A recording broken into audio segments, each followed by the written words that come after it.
আল্লাহ রসুলের তিনটা কাজ। একটা কাজ হলো রসুল খুব তোড়জোড় করে প্রস্তুতি নিতেন শেষ দশকে, এবং আল্লাহ রসুল সাল্লাল্লাহু আলাইহি ওয়াসাল্লাম পুরা রাত্র জাগরণ করতেন। আর 3 নম্বর হলো পরিবার পরিজনকে আল্লাহ তাআলা কি করতেন, আল্লাহ রসুল জাগ্রত করে দিতেন।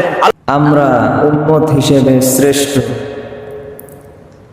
হায়াত আমাদের অল্প। আমরা উম্মত হিসেবে শ্রেষ্ঠ, হায়াত আমাদের অল্প। এই জন্য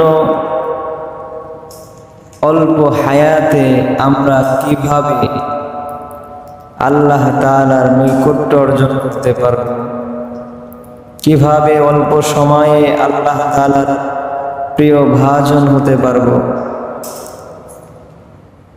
সেটাই আল্লাহ তাআলা আমাদেরকে কোরআন ও হাদিসের বাঁকে বাঁকে ফাঁকে ফাঁকে বলে দিয়েছে। আল্লাহ তাআলা পূর্বের উম্মতদের দীর্ঘ হায়াত দিয়েছেন। তারা এই দীর্ঘ হায়াতের মধ্যে আল্লাহ তাআলার অনেক ইবাদত ও বন্দেগী করেছেন। তথাপিও তাদেরকে শ্রেষ্ঠ উম্মত না বলে আমাদেরকে অল্প হায়াত দিয়ে শ্রেষ্ঠ উম্মত কেন বলবেন? যেহেতু আমাদের যেই বড় নিয়ামত রাসূল, তিনি শ্রেষ্ঠ এবং তার উম্মত শ্রেষ্ঠ, এই জন্য আমরা শ্রেষ্ঠ। আর এই শ্রেষ্ঠত্বকে ফুটিয়ে তোলার জন্য আল্লাহ তাআলা আমাদের হায়াত অল্প দিলেও এই হায়াতের মধ্যে আল্লাহ তাআলা এমন কিছু মাস রেখেছেন, এমন কিছু দিন রেখেছেন, এমন কিছু রাত রজনী রেখেছেন, যেই মাস দিন রজনীতে যদি কোনো মানুষ তার হায়াতের 60 থেকে 70 বছর যদি ইবাদত করে, তাহলে ওই মানুষ পূর্বের 1000 বছর হায়াত পাওয়ার মানুষের চাইতে শ্রেষ্ঠ। সুবহানাল্লাহ। আল্লাহ তাআলা আমাদেরকে তেমনই একটা নিয়ামত দিয়েছেন, যেটা হলো আমাদের রমজানুল মুবারক। আল্লাহ তাআলা এই মাসটাকে ইবাদতের মৌসুম হিসেবে গণনা করেছেন, বলে দিয়েছেন। তো এই এক মাসে যদি কেউ ইবাদত করে, তো ওই ব্যক্তি 70 মাস ইবাদত করা সওয়াব পাবে। সুবহানাল্লাহ। একজন ব্যক্তি যদি তার হায়াতের 60 থেকে 70 বছর সময় পায়, তো প্রতি বছরকে 70 দিয়ে পূরণ করলে কত হবে বলেন? কত হবে? অনেক হবে। তো এইটাই বলে শেষ না, এরকম একটা ক্ষণ আসবে যেই ক্ষণগুলোতে আরো আল্লাহ তাআলা নিয়ামতকে বৃদ্ধি করে দিবেন। এমন একটা রজনী আসবে, যে রজনীকে বলা হয় লাইলাতুল কদর। যে লাইলাতুল কদরের সম্মান আল্লাহ তাআলা বলেন খায়রুম মিন আলফি শাহর, 1000 মাসের চাইতেও শ্রেষ্ঠ। বলেন আল্লাহু আকবার। 1000 মাসকে যদি সমান সমান করি, 83 বছর 4 মাস। হায়াতে জিন্দিগিতে যদি কেউ যদি 20 বছর সবে কদর পায়, কত হবে? কত হবে? 1000 বছরের চাইতে ইবাদত কি হবে? বেশি হবে। ঠিক কিনা বলেন? তাহলে আল্লাহ এই আয়াতের মধ্যে বলেছেন খায়রুম মিন আলফি শাহর। আল্লাহ বলেন নাই 1000 সমান সমান, 1000-এর চাইতে উত্তম। কত বলেছেন? 1000-এর চাইতেও 1000-কে যদি সমানে বছরে আনি, 83 বছর 4 মাস হয়। আর যদি উত্তমকে গণনা করতে যাই, আল্লাহু আ'লাম বিস-সাওয়াব, আল্লাহই ভালো জানে উত্তম কোন পর্যন্ত। ঠিক কিনা বলেন? এই জন্য আল্লাহ তাআলা আমাদেরকে অল্প সময় দিয়েছেন। এই অল্প সময়ের মধ্যে যদি আমরা এই সময়গুলোকে গনিমত মনে করে কাজে লাগাইতে পারি, তাহলে আমাদের এই অল্প সময়টা পূর্ববর্তী উম্মতের বেশি সময়ের চাইতে বেশি ইবাদতের ফল দেবে। ঠিক কিনা বলেন? এজন্য হায়াত আমাদের জন্য প্রতিটা মুহূর্ত, ক্ষণ, সেকেন্ড, এই ক্ষণ এবং সেকেন্ডের সমষ্টির নামে হায়াত। প্রতিটা মুহূর্তের সমষ্টির নামে কি? হায়াত, সময়, জীবন। আমার আপনার জীবনের হায়াত, এটাকে আপনি আমি এটা পঞ্চ ইন্দ্রিয় দ্বারা আমি অনুভব করতে পারি না, এটাকে ছোঁয়া যায় না, এটাকে ধরা যায় না, এটা কোনো বস্তুর আকৃতিতে নাই, এই জন্য এটা আমার অনুভূতিতে আসে না, ঠিক কিনা বলেন? এই জন্য হায়াত আমার আপনার থেকে চলে যায়, এই জন্য হায়াতের অনুভূতি আমার আপনার মধ্যে জাগ্রত হয় না, ঠিক কিনা বলেন? কিন্তু আমার পকেট থেকে 500 টাকা গেলে আমি বুঝি কেন এটার অস্তিত্ব আছে, ঠিক কিনা? হ্যাঁ, আমার চেনটা হারাই গেলে আমি বুঝি এটা অস্তিত্ব আছে, এটাকে ধরা যায়। হায়াত যেহেতু এটাকে ধরা ছোঁয়ার বাইরে, এই জন্য এটা কেটে গেলে বুঝি না। তো কবি বলেন যে আমাদের হায়াতের মেসাল, উপমা হলো এরকম যে একজন মানুষ নৌকায় ঠায় বসে আছে। নৌকায় কি মানুষ কি উঠেই বসে পড়ে, ঠিক না? তো সে তো মনে করে যে আমি বসে আছি, অথচ না, নৌকা তাকে বয়েই চলছে, ঠিক কিনা? তো হায়াত, আমি হায়াতের মধ্যে আছি বুঝতেছি না, কিন্তু হায়াত আমাকে নিয়ে চলেই যাচ্ছে, হায়াত আমার দিক থেকে কেটে চলেই যাচ্ছে, ঠিক কিনা? এই জন্য হায়াত বাড়লে আমাদের জীবনের হায়াত যত বাড়ে, বয়স যত বাড়ে, আমাদের বয়স বাড়ে না, আমাদের হায়াত কমতে থাকে। কি হয়? 100 টাকা থেকে যদি 70 যায়, কমে না বাড়ে? মাইনাস হলে কমে না বাড়ে? কমে। কিন্তু আমরা বোকা এমন যে আমরা খালি মনে করি যে বাড়ে, বাড়ে না, আমার হায়াত প্রতিনিয়তই কমতেছে, ঠিক কিনা? এই জন্য আল্লাহ তাআলা আমাদেরকে যে পবিত্র মাস দিয়েছেন রমজান, এই রমজানের মধ্যে, পবিত্র রমজানের শেষ দশকে আল্লাহ রাসূল সাল্লাল্লাহু আলাইহি ওয়াসাল্লাম বলেছেন, রমজানের অনেকগুলো চাওয়ার মধ্যে একটা চাওয়া হলো যে শেষ দশকে তুমি ইতিকাফ করবা। আল্লাহ রাসূলের হাদিস, ক্বালা রাসূলুল্লাহ সাল্লাল্লাহু আলাইহি ওয়াসাল্লাম, আল্লাহ রাসূল সাল্লাল্লাহু আলাইহি ওয়াসাল্লাম কানা ইয়াতাকিফু আশরাল আওয়াখির মিন রমাদান। আল্লাহ রাসূল সাল্লাল্লাহু আলাইহি ওয়াসাল্লাম রমজানের শেষ দশকে ইতিকাফ করতেন। বলেন আল্লাহু আকবার। আল্লাহর রাসূলের মদনী জিন্দেগীর হায়াতে আল্লাহর রাসূল কোনদিনও 1 বছর ইতিকাফ আল্লাহর রাসূল মিস করেন নাই। আল্লাহর রাসূল সাল্লাল্লাহু আলাইহি ওয়াসাল্লাম একবার জিহাদে যাওয়ার কারণে আল্লাহর রাসূলের ইতিকাফ মিস হয়েছিল। এজন্য আল্লাহর রাসূল পরের বছরে আল্লাহর রাসূল সাল্লাল্লাহু আলাইহি ওয়াসাল্লাম 20 দিন ইতিকাফ করেছেন। বলেন সুবহানাল্লাহ। এজন্য আল্লাহ রাসূল সাল্লাল্লাহু আলাইহি ওয়াসাল্লাম ইতিকাফ করেছেন। ইতিকাফের অনেক গুরুত্ব এবং কি ফজিলত, অনেক গুরুত্ব এবং ফজিলত। কেমন ফজিলত? যে নবী সাল্লাল্লাহু আলাইহি ওয়াসাল্লাম যিনি কোনোদিন ইতিকাফ ছাড়েন নাই, সাহাবা আজমাইন কোনোদিন ইতিকাফ ছাড়েন নাই, তাহলে এই ইতিকাফের মর্যাদা কত বুঝেন, ঠিক কিনা বলেন? ইতিকাফ যে করনেওয়ালা, ইতিকাফ করনেওয়ালা তিনি স্বয়ং আল্লাহ তাআলার ঘরের মেহমান। কার মেহমান? বলেন কার মেহমান? আল্লাহর ঘরের মেহমান। আমাকে যদি চেয়ারম্যান সাহেব দাওয়াত দেয় যে আজকে আপনি আমার ঘরে মেহমান হবেন, আমি তো খুশিতে বাকবা, ঠিক কিনা বলেন? কি বলেন? খুশি হবেন না? যদি এমপি সাহেব দাওয়াত দেয় খুশি হবেন না? স্বরাষ্ট্রমন্ত্রী, প্রধানমন্ত্রী দাওয়াত দিলে খুশি হবেন না? প্রেসিডেন্ট যদি দাওয়াত দেয় আজকে যে আজকে আপনি আমার সাথে ইফতার করবেন, আমার সাথে, আপনি আমার প্রিয় ভাজন, আপনি আমার ঘরের মেহমান, আমার সাথে ইফতার করবেন, কেমন মজা হবে, কেমন হবে? ওই লোক তো খালি বলতেই থাকবে, ফেসবুক, টুইটার যেখানে আছে সে ছড়াইতে থাকবে, এই জানোনি আমি যে প্রেসিডেন্টের ঘরের মেহমান, আমি যে প্রেসিডেন্টের ঘরের অতিথি, ঠিক কিনা বলে? হ্যাঁ, সে গর্বে বলে, সগর্বে বলে, বলতে থাকে, রাস্তায় যার সাথে দেখা হয় বলতে থাকে। কিন্তু আল্লাহ তাআলা বলেন, কি বলেন? আল্লাহ তাআলা বলেন যে ব্যক্তি ইতিকাফ করে ওই ব্যক্তি আমার ঘরের মেহমান। বলেন সুবহানাল্লাহ। আল্লাহ তাআলা প্রেসিডেন্টের চাইতে উত্তম কিনা? বলেন তামাম দুনিয়ার সকল পরাশক্তির চাইতে উত্তম কিনা? ওই আল্লাহ তাআলা দুজাহান না তামাম দুনিয়া আখিরাতের সবকিছুর মালিক ওয়া হুয়া আলা কুল্লি শাইইন কাদির। ওই মহান রব্বুল আলামিন বলেন যে ইতিকাফ করে সে আমার ঘরের মেহমান। বলেন সুবহানাল্লাহ। আর যে মেহমান হয়, মেজবান বাড়িওয়ালার জন্য কর্তব্য হয় কি মেহমানদারি করা, ঠিক কিনা বলেন? কি করার?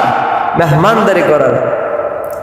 এই ইতিকাফটা এটা একটা আশিক মাশুকের খেলা, আশিক মাশুকের প্রেম বিনিময়ের সময়, ঠিক আছে না?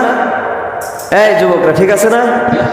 প্রতিটা মানুষ যখন যুবক আমরা ছিলাম, হ্যাঁ যুবক আছি, আমাদের যৌবন তারুণ্য যখন একদম টকবগে যৌবন, তখন আমরা কি যে আমাদের প্রেমিকা হোক, স্ত্রী হোক, যারই হোক, তার কাছে আমরা একান্তে সময় পার করতে পছন্দ করি না? কি বলেন? হ্যাঁ, আল্লাহ তাআলা বলেন যে আমার ঘরে আসে সে যেন কেমন দুনিয়ার সকল ব্যস্ততা, তার স্ত্রী পুত্র সবকিছু ছেড়ে আমি আল্লাহ তাআলার প্রেমে সে কেমন যেন প্রেমাস্পদ হয়ে আমার কাছে আসে। বলেন সুবহানাল্লাহ। এই জন্য আল্লাহ তাআলা বলেন যে আমার ঘরের মেহমান হবে, আমি আল্লাহ তাআলা তাকে মেহমানদারি হিসাবে তাকে এমন একটা নিয়ামত, এমন একটা পুরস্কার দেব, যেই পুরস্কারটা হলো যে কি লাইলাতুল কদরি খায়রুম মিন আলফি শাহর। বলে আল্লাহু আকবার। আল্লাহ তাআলা বলেন যে এই ব্যক্তিকে আমি লাইলাতুল কদর দান করব। বলেন সুবহানাল্লাহ। আল্লাহ তাআলা প্রথম মেহমানদারি করবে ওই ব্যক্তিকে আল্লাহ তাআলা শবে কদরের এই নিয়ামত দিবেন। কারণ একজন ইতিকাফকারী মসজিদে ইতিকাফ যখন করে, ইতিকাফকারী মসজিদে থাকা অবস্থাটাই তার জন্য হলো যে সে ইবাদতের মধ্যে আছে, দিবারাত্রি আল্লাহর হুকুম পালন করতেছে। এই জন্য ইতিকাফকারী ইতিকাফ করার কারণে সে আল্লাহ তাআলার সবচেয়ে বড় নিয়ামত শবে কদর পেয়ে যায়। বলেন সুবহানাল্লাহ। তাহলে একজন ইতিকাফকারী সে দিবারাত্রি আল্লাহর ইবাদতের মধ্যে মগ্ন থাকে। বলেন সুবহানাল্লাহ। একজন ইতিকাফকারী আল্লাহ তাআলা গুনাহগুলোকে মাফ করে দেন। বলেন সুবহানাল্লাহ। একজন ইতিকাফকারী দুনিয়ার সমস্ত ঝামেলা সব কিছুকে এড়ায়া সব কিছু থেকে সে মসজিদে নির্জনে একা থাকে। এজন্য ইতিকাফকারীর কি হয় না? গুনাহ হয় না, ঠিক কিনা বলেন? গুনাহ হয়। যে একজন ব্যক্তি মসজিদে ইতিকাফে বসে আছে, আল্লাহ বিল্লাহ করছে না, ঘুমাইতেছে, এই গুনার মধ্যে নাই, আড্ডাই নাই, গীবত হইতেছে না, পাপাচার হইতেছে না, খারাপ কথা হইতেছে না, ঠিক কিনা বলেন? এই জন্য ইতিকাফকারী এরকম ভাবে মসজিদে যখন থাকে, তো গুনাহ থেকে যখন এই ব্যক্তি পবিত্র থাকে, তো এই ব্যক্তির মধ্যে ফেরেশতা সুলভ আচরণ চলে আসে, স্বভাব আসে। যেমন ফেরেশতা গুনাহ করে না, তো এই যেমন যেন সব কিছু গুনাহ থেকে বেঁচে এখানে নিরাপদে আছে, যেমন তার মধ্যে মনে হয় যে ফেরেশতা সুলভ গুনাহ বলে চলে আসছে। সুবহানাল্লাহ। যেমন বলা হয় কি একজন বীর বাহাদুর দেখলে আমরা বলি না বাঘের বাচ্চা, আসলে কি বাঘের বাচ্চা মানে সে সাহসে শক্তিতে ওই রকমের জন্য বাঘের বাচ্চা। ফেরেশতাদের সাথে সাদৃশ্য হলো যে সে গুনাহ করে না, সে কেমন যেন গুনাহ থেকে মুক্ত থাকে, এজন্য সে কেমন যেন কি ফেরেশতার মতো হয়ে যায়। বলেন সুবহানাল্লাহ। কিন্তু আফসোস, শত আফসোস হলো এটাই যে আমরা ইতিকাফ করতে চাই না। কি করতে চাই না? আমরা ইতিকাফ করতে চাই না। কেন ইতিকাফ করতে চাই না? যদি বলি যে ইতিকাফে বসেন, আপনি বসেন, সে বলে হুজুর আমার ব্যস্ততা। আমার কি ব্যস্ততা? আপনার ব্যস্ততা, আমার ব্যস্ততা। এই যে ব্যস্ততার কথা বলি, এই ব্যস্ততা কি আল্লাহ রাসূলের ব্যস্ততার চাইতে বেশি ছিল? বলেন, বেশি ছিল? আপনার বিবি একজন, আমার বিবি একজন, দুইজন, তিনজন, চারজন বিবি, কিন্তু আল্লাহর রাসূল সাল্লাল্লাহু আলাইহি ওয়াসাল্লামের 9 জন বিবি একসাথে ছিলেন। তাহলে বিবির ব্যস্ততা আল্লাহর রাসূলের বেশি না আমার বেশি? বলেন, বলেন কার বেশি? আল্লাহর রাসূলের ব্যস্ততা বেশি না আমার বেশি? আমার বিবি একজন, আল্লাহর রাসূলের 9 জন বিবি ছিলেন, তা 9 জন বিবির ব্যস্ততা বেশি না আমার বেশি? তাহলে ব্যস্ততা স্ত্রীর দিক থেকে ব্যস্ততা আমার কম না বেশি? কম। তথাপিও আমি কেন ইতিকাফে বসি না? আল্লাহর রাসূল সাল্লাল্লাহু আলাইহি ওয়াসাল্লাম রাষ্ট্রনায়ক, রাষ্ট্র পরিচালনা করেছেন, এক হাতে পুরা রাষ্ট্র চালাইছেন। আমার ব্যস্ততা বেশি না একজন রাষ্ট্রের রাষ্ট্রপতির ব্যস্ততা বেশি? হ্যাঁ, রাসূল রাষ্ট্রপতি, তার ব্যস্ততা থাকা সত্ত্বেও রাসূল ইতিকাফ করেছেন। আল্লাহ রাসূল সাল্লাল্লাহু আলাইহি ওয়াসাল্লামের কাছে লোকজন আসতেন কেমন, কম হলেও 13 লক্ষ সাহাবী ছিলেন। তারা আল্লাহর রাসূলের কাছে প্রতিনিয়ত আসতেন, পড়ে থাকতেন। সাহাবীদের ব্যস্ততার চাইতে আমার লোকজনের ব্যস্ততা বেশি না কম? বলেন বেশি না কম? বেশি না কম? কম হওয়া সত্ত্বেও আমি বসি না। আল্লাহ রাসূলের এত ব্যস্ততা থাকা সত্ত্বেও আল্লাহ রাসূল সাল্লাল্লাহু আলাইহি ওয়াসাল্লাম ইতিকাফে বসেছেন। আল্লাহর রাসূলের দুনিয়ার জিন্দেগিতে অভাব বেশি ছিল না আমার আপনার অভাব বেশি? বলেন কার? 3 মাস আল্লাহর রাসূলের চুলায় আগুন জ্বলে নাই। আম্মা জানরা শুধু একটা খেজুর খায় দিন কাটাইছেন। অনেক সময় ঘরে খেজুরের দানাও থাকতো না যে মুখের মধ্যে দিয়ে ওটাকে চুষবে। এত পরিমাণ অভাব অনটন ছিল, তথাপিও আল্লাহ রাসূল সাল্লাল্লাহু আলাইহি ওয়াসাল্লাম ইতিকাফ মিস করেন নাই। তাহলে আমার অভাব বেশি না রাসূলের অভাব, দুনিয়ার অভাব বেশি ছিল? বলেন কার ছিল? তাহলে কেন অভাবের অজুহাত দেই, মানুষের অজুহাত দেই? কেন আমি পরিবার পরিজনের অজুহাত দেই? আমার চাইতে যেহেতু রাসূলের সব বিষয় বেশি ছিল, এজন্য আমার উচিত হলো রাসূলুল্লাহ সাল্লাল্লাহু আলাইহি ওয়াসাল্লাম ইতিকাফ করেছেন, আমারও ইতিকাফ করা। বলেন আল্লাহু আকবার। তাহলে ব্যস্ততার দিক থেকে রাসূলের চাইতে আমরা বেশি না, ঠিক কিনা? তবে দুনিয়া যদি আমার হয়, সংসার আমার হলে আপনা আমাকে বুঝতে হবে কবর আমার। কবর কার? কবর আমার। পুলসিরাত আমার, মিজান আমার, হাসর আমার, দাড়িপাল্লা আমার, সব আমার। এটা আমাকে বুঝতে হবে। জান্নাত আমার, এটা আমাকে কি করতে হবে? বুঝতে হবে। যদি বুঝি সংসার আমার, তাহলে আমাকে এটাও বুঝতে হবে কবর আমার। কবর কি?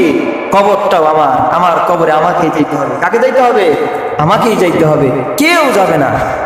আমি তো বলি, দুনিয়া যদি বুঝেন, দুনিয়ার ঘর যদি আপনার আমার হয়, দুনিয়ার ঘর যদি ফার্নিচার দিয়ে সাজান, তাহলে কবরের ঘর সেজদা দিয়ে সাজাইতে, ঠিক কিনা? হ্যাঁ, দুনিয়ার ঘর যদি সোফা দিয়ে সাজান, কবরের ঘর তাসবিহ দিয়ে সাজাইতে হবে, ঠিক কিনা বলেন? হ্যাঁ, দুনিয়ার ঘর তো 3 পুস্তান মিলে সাজানো যায়। হ্যাঁ, দাদাই কিনছে, বাপে ঘর বানাইছে, সন্তান ঘর সাজাইছে, খোদার কসম। কিন্তু কবরের নিচের ঘর আপনি আমি যদি না সাজায় যাই, কেউ সাজাই দিবে না, ঠিক কিনা বলেন? এই জন্য বুঝতে হবে। বুঝেন, খুব ভালো করে বুঝেন, ভালো করে বুঝেন, মাথায় নেন, খান কথাগুলো, খান, বুঝেন।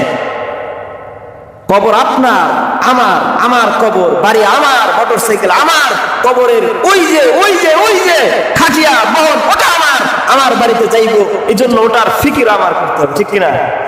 এই ফিকির বুঝেন, বুঝতে থাকেন। জোয়ান বয়সে এই যে গত 2 দিনে অ্যাক্সিডেন্ট হয়ে জোয়ান মানুষ মেরে শেষ হয়ে গেছে, আমি আপনি মরবো না তার গ্যারান্টি আছে? হ্যাঁ, প্রতিনিয়ত এই মৃত্যুর মধ্যে চলতেছি আমরা। মৃত্যু আমাদেরকে ডাকতেছে, কিন্তু খবর নাই, আমাদের কোনো খবর নাই। এত ব্যস্ততা দেখাইতেছি। ব্যস্ততা একদিন শেষ হয়েই যাবে, শেষ হয়েই যাবে ব্যস্ততা একদিন। ব্যস্ততা আর থাকবে না। এজন্য ব্যস্ততা দেখায় কোনো কিছু লাভ নাই। আল্লাহ তাআলা কোরআনের মধ্যে বলেন, কি বলেন? ওয়াবতাগু ফীমা আতাকাল্লাহুদ দারুল আখিরাহ ওয়া লা তানসা নাসিবাকা মিনাদ দুনিয়া। আল্লাহ তাআলা বলতেছেন যে তোমাদেরকে যে আমি দুনিয়া দান করেছি, তোমাদেরকে যে সম্পদগুলো দিয়েছি দুনিয়ার মধ্যে, এই সম্পদ দ্বারা তোমরা আখিরাতের একটা ঘর বানাও। বলেন সুবহানাল্লাহ। তাহলে আখিরাতের একটা ঘর আল্লাহ বানাইতে বলেছেন কোরআনের মধ্যে। বলেন সূরা কাসাসের ৭৭ নম্বর আয়াতে আল্লাহ বলেন যে কি, দুনিয়াতে তোমাকে যে সম্পদ দিয়েছি, এই সম্পদ দ্বারা সর্বপ্রথম তুমি একটা কি বানাও? আখিরাতের ঘর বানাও। তারপরে কি করো? ওয়ালা তানসা নাসিবাকা মিনাদ দুনিয়া, দুনিয়াও ভুলে যাও না, দুনিয়াও কিছু কইরো, সন্তান সন্ততির জন্য রাখো, ঠিক কিনা? এই জন্য দুনিয়া আল্লাহ দিছে, কিন্তু দুনিয়া দেওয়ার সাথে সাথে আল্লাহ প্রথমেই কি বলছে? কবরের ঘর বানাও। কি বলছেন? কবরের ঘর বানাইতে বলছেন। এই জন্য আমরা কি করবো না? কবরের ঘরকে বানাও, ঠিক কিনা বলেন? ইনশাআল্লাহ। এই জন্য আল্লাহ তাআলা আমাদেরকে এই যে দুনিয়ার মধ্যে যে সমস্ত নিয়ামত দান করছেন, এই নিয়ামতের মধ্যে সবচাইতে বড় নিয়ামত হলো আমাদের জন্য নেক কাজ করা। কি করা? নেক কাজ করা। আর এই নেক কাজের মৌসুম হলো রমজান। আর এই রমজানের তো গেল, রহমত চলে গেল, এই মাগফিরাতও চলে যাইতেছে, সামনে রমজান, সামনে জুমার আগেই চলে আসবে নাজাতের এবং শেষ দশক, যে শেষ দশকে ইতিকাফ করতে হয় এবং যে শেষ দশকে সবে কদর চলে যায়। এজন্য এই শেষ দশকের আমল আল্লাহর রাসূল কি করতেন, দুইটা হাদিস বলে আমি আমার আলোচনা নিয়ে উঠে আনবো। আল্লাহ রাসূল সাল্লাল্লাহু আলাইহি ওয়াসাল্লাম যখনই শেষ দশক চলে আসতেন, রাসূলুল্লাহ সাল্লাল্লাহু আলাইহি ওয়াসাল্লাম কি করতেন, যে আল্লাহ রাসূল সাল্লাল্লাহু আলাইহি ওয়াসাল্লাম কি করতেন এই ব্যাপারে আম্মা জান আয়েশা রাদিয়াল্লাহু তাআলা আনহা জিজ্ঞেস করেছেন যে আম্মা জান, আল্লাহর রাসূল রমজানের কি আমল করতেন, রমজানের শেষ দশকে আল্লাহর রাসূল কি আমল করতেন?